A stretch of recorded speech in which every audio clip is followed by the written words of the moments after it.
Universidad Católica de Chile Televisión presenta la entrevista de Raquel Correa.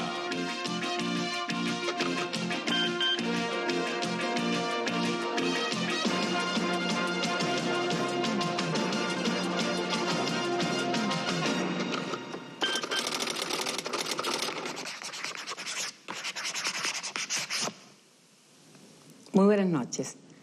A la hora de los balances de fin de año, sin duda, los empresarios ocuparán un lugar muy preponderante entre los personajes noticiosos del año.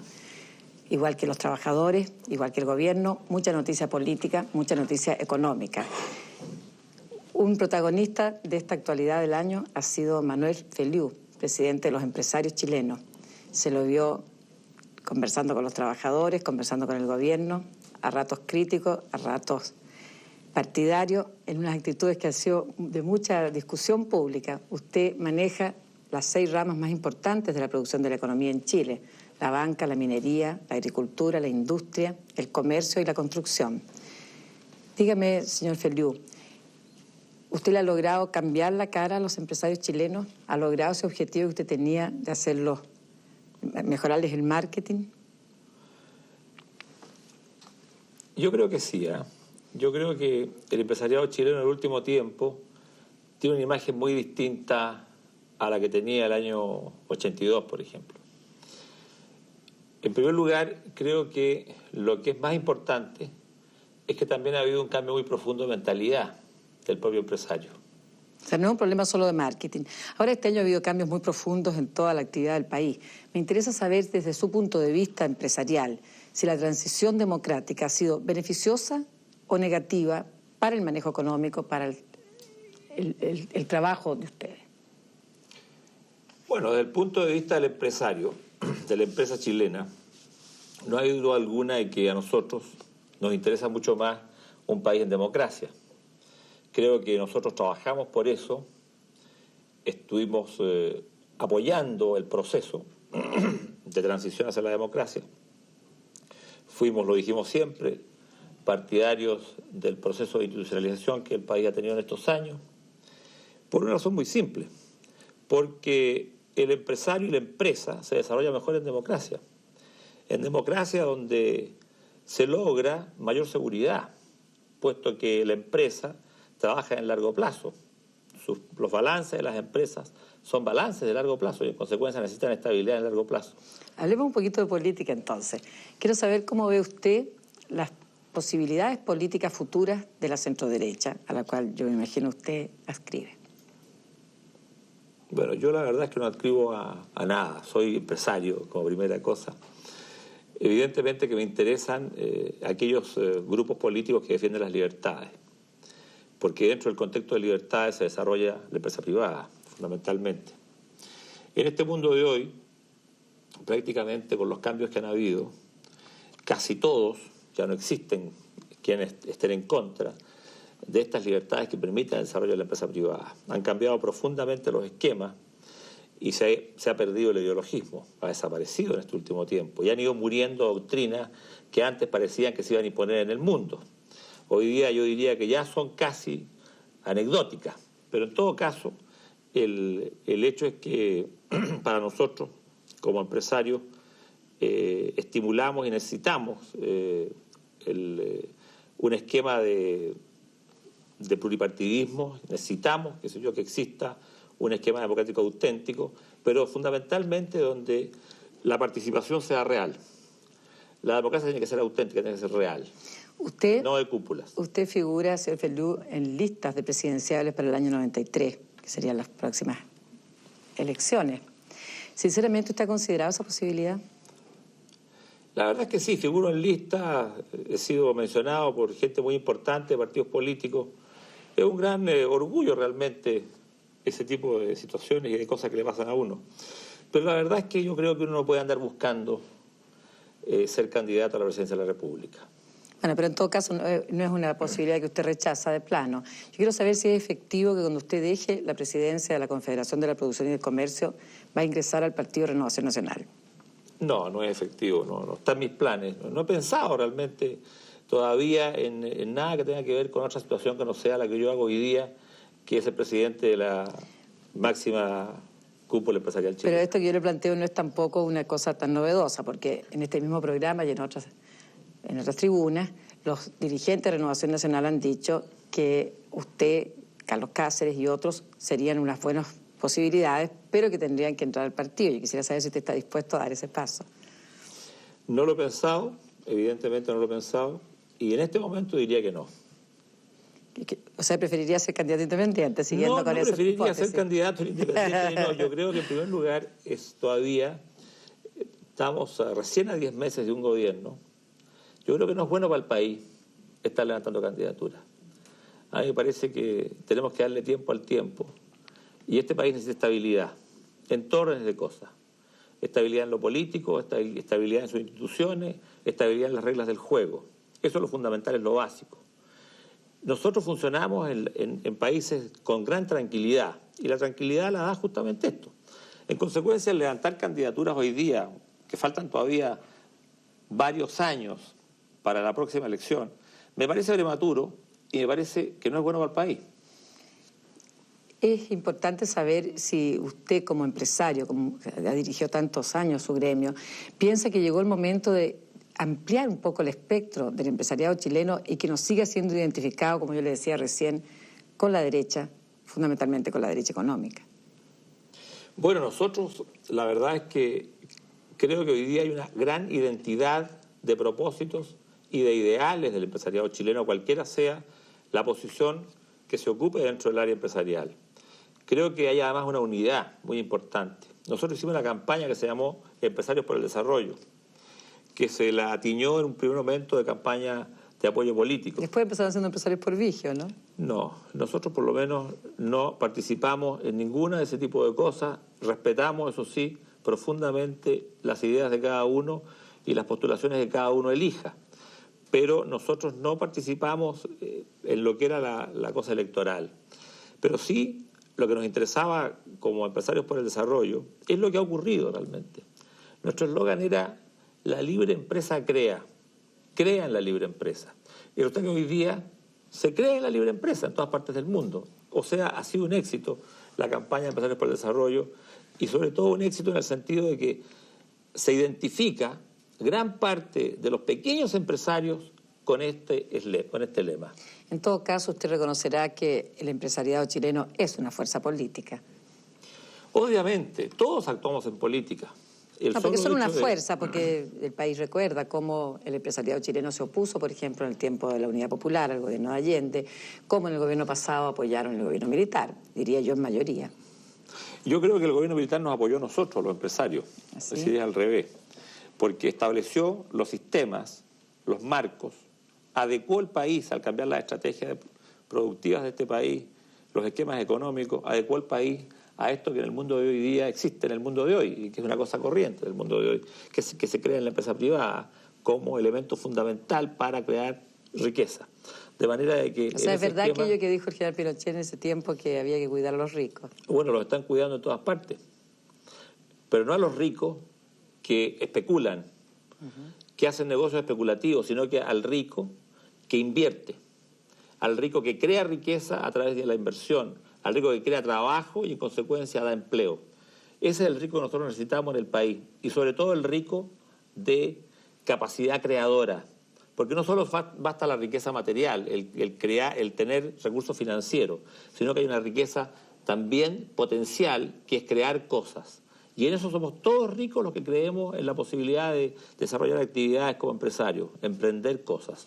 Llama mucho la atención que usted hace unos pocos días hizo en su casa una comida en honor del general Pinochet. Eso se puede interpretar como una decisión política, ¿verdad? Yo diría que en un país en que lo que realmente interesa es creer en la amistad, la gente no puede entender que haya este tipo de relaciones realmente y que uno tenga sentimientos de amistad. Pero eso no fue una comida entre amigos, fue una comida que hizo usted con lo más granado del empresariado chileno, con algunos exministros, los más importantes exministros del gobierno del general Pinochet, lo cual le da una connotación más política que social o humana. Mire, Raquel, nosotros durante 17 años tuvimos relaciones con el presidente Pinochet. Y los que estaban en esa comida eran los dirigentes empresariales que habían actuado durante estos 17 años y habían tenido relaciones con el gobierno del presidente Pinochet y con algunos de sus ministros. Y por supuesto que nosotros consideramos que era importante un acto como este, en el cual le demostramos un afecto a una persona que nosotros consideramos que va a pasar la historia de Chile como un gran presidente. ¿Sienten nostalgia por él? No, yo diría que el presidente Pinochet, el general Pinochet hoy día, está en otras labores, está en otra etapa de su vida, y que el país está en otra etapa también de su vida histórica. En consecuencia, no podemos sentir nostalgia por lo que ya pasó históricamente, pero que sí dejó un legado, que es el legado que nos permite a nosotros hoy día demostrar los éxitos que tiene Chile en materia económica en el mundo de hoy. Entonces, ese legado es el que nosotros respetamos, cuidamos y agradecemos. Hablemos con el empresario exclusivamente. Quiero saber si a su juicio este año ha habido crisis en el país o ha habido recesión. El país este año ha tenido un retroceso en lo que venía siendo su desarrollo económico. Este año el país va a crecer entre 1,5% y 2%. Si la población crece a 2%, evidentemente que este año ha sido regresivo desde el punto de vista del crecimiento económico. Ha habido una serie de circunstancias y razones por las cuales el país ha enfrentado este problema con esta situación de regresión en el año 1990. Usted dice que no se trata de recesión, sino que de regresión. Yo quiero ver un poco las causas, pero sí, me interesa que definamos el fenómeno, porque el vicepresidente Sofofa, uno de sus socios más connotados, aseguró que la industria entró en recesión en el país, que ya ha habido 2 bimestres consecutivos con caída en el ámbito fabril, menos 1,2, menos 1,0, y un cuarto mes, el mes de septiembre, en que todos los índices son bastante negativos, y le da un menos 7,4. Efectivo. La verdad es que en algunos sectores y subsectores de nuestro sistema productivo y de servicio existe en algunos de estos hay procesos evidentemente que son recesivos. Pero eso no quiere decir que el país esté en recesión. Hay que distinguir, así como cuando hay crecimiento, hay sectores que crecen más que otros. Así también cuando hay un problema como el que estamos viviendo, hay sectores que decrecen más que otros y entran en recesión. ¿Cuál es el sector más afectado dentro de la Confederación? ¿La construcción, la industria? Tenemos problemas en el sector comercio, textil, hay problemas en el sector construcción, pero en la construcción de viviendas, de inmuebles para residencias. Ha bajado notablemente las ventas en el comercio. En el sector industrial, evidentemente que hay algunos síntomas en algunos subsectores y en algunos sectores de recesión. En general yo diría que existen problemas que son consecuencia de una cosa que nosotros dijimos. Nosotros vimos el panorama, y aquí tengo un cuadro si le interesa. Nosotros vimos el panorama el año pasado, que se venía produciendo como consecuencia del ajuste que se había hecho en el mes de junio por el Banco Central del año 89, que venía realmente produciéndose el ajuste, mucho más lento, evidentemente, y eso se prueba en el último trimestre del año pasado, en que se produce realmente una precipitación del ajuste. El Banco Central en ese momento toma las medidas de reajustar prácticamente el ajuste que venía sobre la base de aumentar las tasas de interés.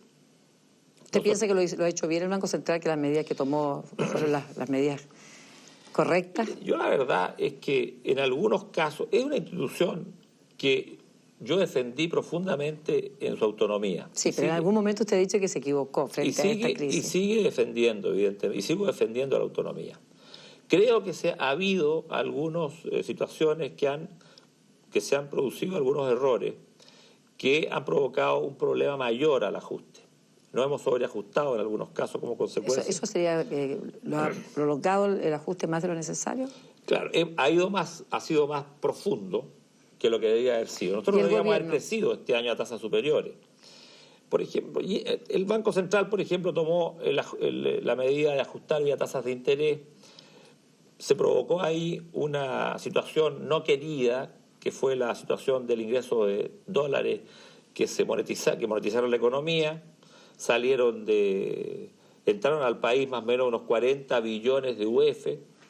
El Banco Central había retirado 50 billones, prácticamente se compensaron, no se produjo en consecuencia el ajuste querido. Bueno, y una serie de situaciones como esa, que evidentemente, de alguna u otra manera, llevaron más allá del ajuste de lo necesario. Y eso se está probando con los datos que existen, en el sentido de que tenemos un ajuste mayor que el querido. Eso es lo concerniente al Banco Central, que es autónomo, ¿no es cierto?, y cuyas medidas se tomaron antes de este gobierno. Yo quisiera saber su opinión de empresario respecto a cómo el gobierno ha afrontado su parte de la crisis. Bueno, evidentemente que también ahí el empresariado funciona fundamentalmente por expectativas, y expectativas razonadas. Tenemos algunas situaciones que han deteriorado las expectativas, obviamente. Desglosémoslas un poco, señor Felú. ¿Usted está en desacuerdo, por ejemplo, que se haya subido los salarios mínimos? Se subieron un 40%, pero la verdad es que no estoy en desacuerdo, porque participé en la toma de la decisión y en consecuencia no puedo estar en desacuerdo, pero sí tengo que reconocer que me equivoqué. ¿Por qué? Porque el efecto del aumento del 44% del salario mínimo, bueno, aumentó el problema inflacionario. También entonces estaría en contra de las pensiones y de las asignaciones familiares. Yo creía realmente que ese efecto no iba a ser uno de los efectos estabilizadores del proceso de ajuste. Pero lamentablemente nosotros cometimos un error en eso y evidentemente se produjo. Es uno de los efectos. No es el efecto único, porque hay que sumar las medidas. Y en consecuencia, la reforma tributaria también produjo un efecto. Las reformas laborales hoy día en marcha también producen efectos en las expectativas. Y en consecuencia, todo este conjunto, que individualmente considerado cada uno de ellos, no producen ningún efecto, o muy poco, sí en su conjunto, analizados como un todo, evidentemente que han producido efectos. Y eso, digamos, ¿no es cierto?, es lo que está hoy día produciendo el efecto que es complicado en el sentido de que no hemos podido, digamos, manejar la inflación a los niveles que deberíamos haberlos llevado y que la tasa de desarrollo del país este año sea tan baja. ¿Usted era de opinión de que sí era necesario ajustar la economía, o sea, detener ese desarrollo del 10% al que llegó el año pasado? Sí, naturalmente. Las bases económicas del país no están en condiciones de tener el 10%. Hay economistas que dicen que eso no tiene ningún sentido, incluso el propio exministro de Hacienda, Hernán Vige, dice que el país pudo haber crecido este año un 7% sin producir ningún desajuste serio. ¿Por qué usted piensa que no, que había que detenerlo? Porque el país no está en condiciones, desde el punto de vista de sus cuentas externas, de soportar un crecimiento de ese nivel. De manera de que, como esto es una cosa que se está previniendo antes, hay cosas que no se conocen, como por ejemplo el precio del cobre. Cuando se analizó los temas del presupuesto el año pasado, el precio del cobre se fijó en 83 centavos para el cálculo del precio del presupuesto.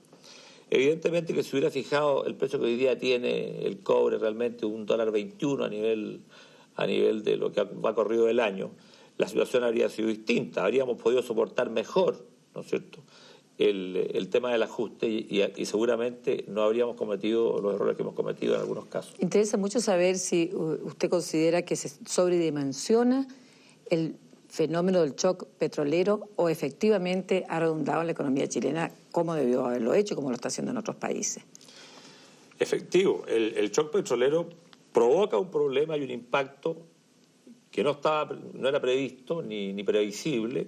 Piense usted que en el análisis que hace de la coyuntura económica para el año siguiente, el Banco Mundial no le da ni siquiera 2 líneas al precio del petróleo, porque considera que no va a haber ningún problema en el precio. Y resulta que tenemos ahí, ¿no es cierto?, la intervención de Irak en el tema del conflicto del Golfo, que provoca una situación muy compleja al tema del petróleo, suben los precios, evidentemente, y eso hace que se produzca aquí en Chile una inflación que la incidencia del petróleo es más o menos 3 puntos, poco más de 3 puntos. En la de septiembre. efectivo. Ahora, ¿cuál es la proyección hacia el año 91? Porque estamos haciendo un balance de un año que no ha sido muy feliz, pero... Pero que yo diría que a pesar de no haber sido tan feliz, bueno, es un año de cambios. Cambios políticos, cambios en la condición económica, más difícil la condición económica. No es lo mismo manejar la economía en un gobierno, ¿cierto?, autoritario, en que no hay que responder más que a una persona, a manejar la economía en una situación en que hay que responder a partidos políticos, a parlamentarios, a las fuerzas sociales. A las fuerzas sociales, a las presiones. Bueno, se suponía que iban a haber muchas presiones sociales. Yo creo que se ha manejado bien. Esa conducta ha sido bien manejada. Y creo que el país también ha entrado en un proceso de madurez extraordinario. Los acuerdos que se ha llegado con las fuerzas sociales, los acuerdos que hay para legislar. Yo diría que el país ha entrado realmente en un proceso que a nosotros nos debería dar mucha satisfacción el futuro. Yo creo que el país hoy día está en condiciones realmente de enfrentar con mucho éxito su futuro. Yo soy muy optimista en eso. Y respecto a las leyes laborales, que sería uno de los escollos que queda, el otro día en un editorial del diario El Mercurio se decía que las reformas laborales son actualmente miradas como la amenaza más grave contra el futuro desarrollo económico. Más grave que el mismo ajuste, más grave que el problema del petróleo. ¿Usted piensa lo mismo? Exactamente lo mismo. Porque creo que si las reformas laborales se dan en el contexto que fueron presentadas al Congreso en su momento, eso sí que desestabiliza el sistema de economía de mercado. De manera de que a mí me parece que van a haber estas reformas, pero se van a hacer de manera moderada, que no van a provocar estos shocks, porque tengo gran confianza en los parlamentarios de nuestro país. Y aún más, creo que estas reformas se van a dar también en consenso. Pero por lo que se está viendo hasta este momento, ¿cuál es la reforma que a usted le inquieta más? Porque se han ido suavizando, ¿no es cierto? Algunos de los planteamientos originales han ido cambiando las reformas. Evidente, han ido cambiando las reformas. Yo creo que hoy día las reformas cada día están más moderadas. Y yo diría que si en el tema de los convenios interempresas se le da solución a ese problema. ¿Usted no quiere que haya...? No, porque la realidad de la empresa es una. La realidad de la empresa es una y esa realidad de la empresa hay que manejarla. Cada empresa es diferente. Cada empresa es diferente. Entonces, colocar situaciones externas que provocan problemas al manejo de una empresa puede ser muy negativo para el país, muy negativo para el futuro desarrollo de nuestra economía. De manera que hay que manejar esto con gran cuidado. Que se baje el porcentaje de trabajadores que tienen para formar una gran central sindical. ¿También le parece un paso muy positivo? Efectivo, porque nosotros creemos que lo peor que nos podría ocurrir es tener una verdadera dictadura sindical. Yo creo que eso estaría, digamos, fuera de esquema en una economía de mercado. Pero llama la atención, ustedes tienen sus propias centrales patronales y siempre se ha concebido la legislación laboral como una manera de favorecer a los trabajadores, que son la parte más débil, ¿no? Pero ¿sabes lo que pasa? Las centrales que nosotros tenemos son absolutamente voluntarias.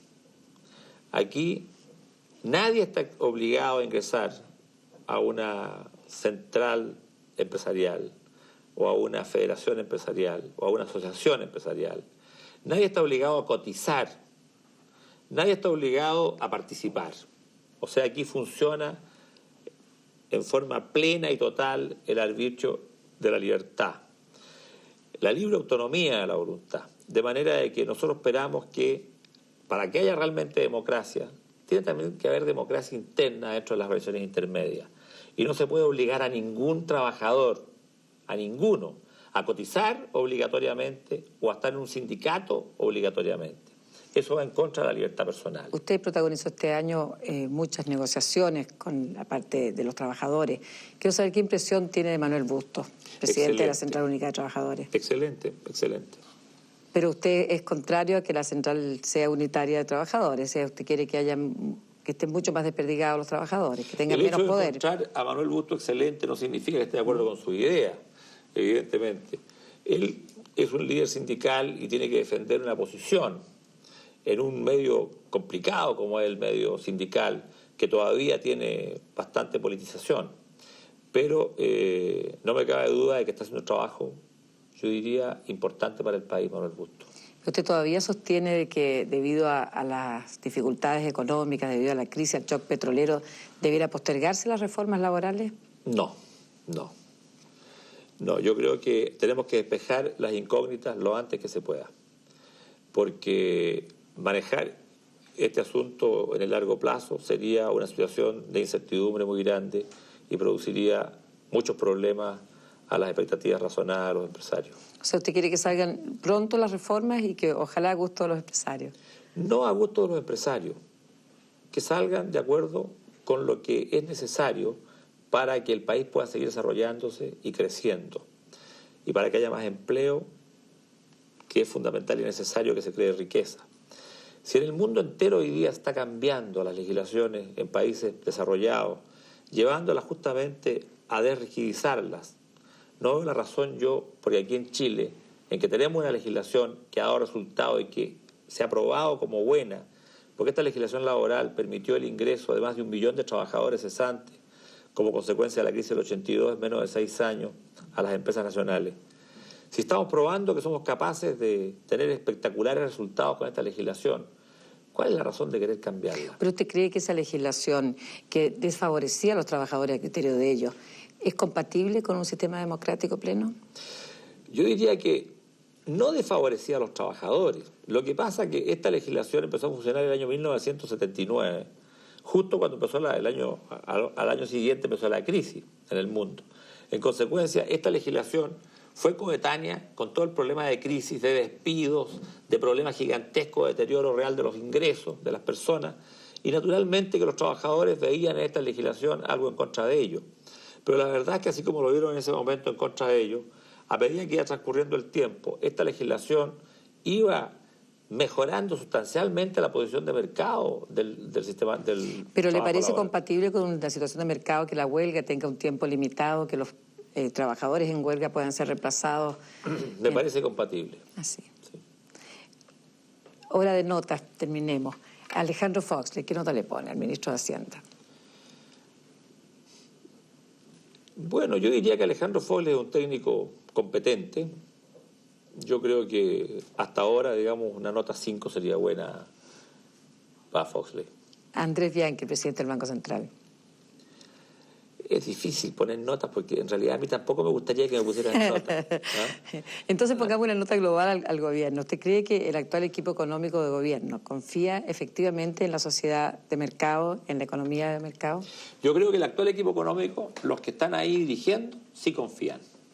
Pero que evidentemente todavía existen dentro del conglomerado que forma la concertación gente que tiene muchas dudas con respecto a la economía de mercado y mucha desconfianza del empresariado. Eso provoca también desconfianza del empresariado con respecto al equipo de gobierno. Y se producen estas alternativas que hay que borrar. Porque la única forma de tener un país en crecimiento, un país con posibilidades de ser exitoso en el mundo y no un país mediocre, es justamente, ¿no es cierto?, con estas confianzas mutuas. ¿Y qué es lo que queremos nosotros que exista? Yo también creo que quieren los hombres del gobierno que existan. Y estamos tratando de alguna manera de enfrentar en conjunto los problemas del país. Le agradezco mucho, señor Feliu, que nos haya acompañado esta noche y con ustedes la próxima semana con otro personaje de actualidad. Gracias.